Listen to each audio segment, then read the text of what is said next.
As promised, we continue our conversation with the founder and managing director of Draper, Fisher Jurvetson, venture capitalist Tim Draper. He recently beat out 44 other bidders at the U.S. government's Bitcoin auction last week. Tim, you now own 30,000 Bitcoins, estimated value roughly $19 million. Are you that much of a believer in the virtual currency?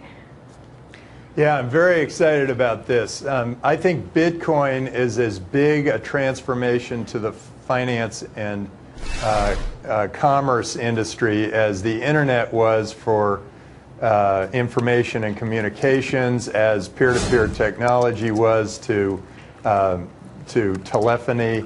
I think this is as big a change as any of those are, and I am very excited about Bitcoin and what it can do for the world. It's going to open up the world in even a bigger way than the internet did, right through commerce. Okay, so I hear you say that it's important for the world, and I can understand that Bitcoin looks good in a system where countries, let's say the currencies, are less stable than the dollar. Argentina comes to mind. But how long till mass adoption in North America, or does it matter? Well, so yeah, to start with, the obvious choices are there's a company called Bitpagos that is operating in Argentina, and one called CoinCove operating in Mexico, and one called Pagatech operating in Africa. These are countries, Africa's not a country, it's a continent.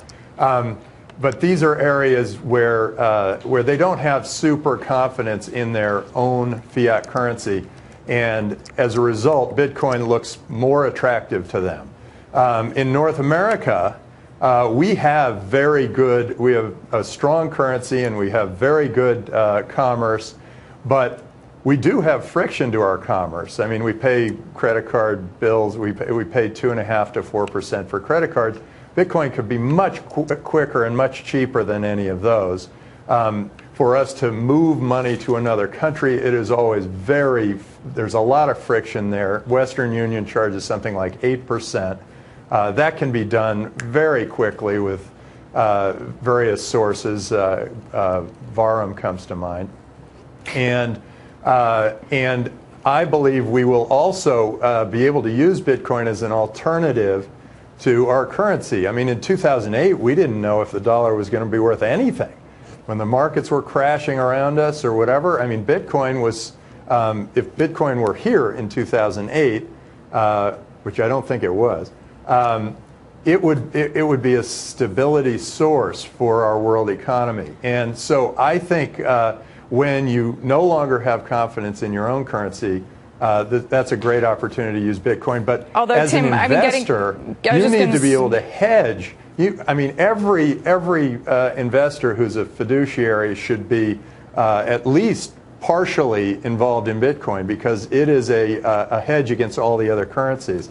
And all of us should try it. I mean, everybody should go out there and buy a Bitcoin, because you buy one Bitcoin and then go figure out how to spend it. You can spend it with Snapcard or wherever, and you can spend it on anything you want. You can go on Amazon. Listen, I mean, there are premiums that people are willing to pay for controls on liquidity, controls on volatility. I mean, it has to be years away from mass adoption, at least in the U.S. I mean, I heard what you said about 2008, but I know that we had the buck being broken, et cetera. But I mean, there was no way that the U.S. government was going to let the entire system go down. Well, I'm glad it didn't. But I do believe that we've got a big opportunity here in Bitcoin.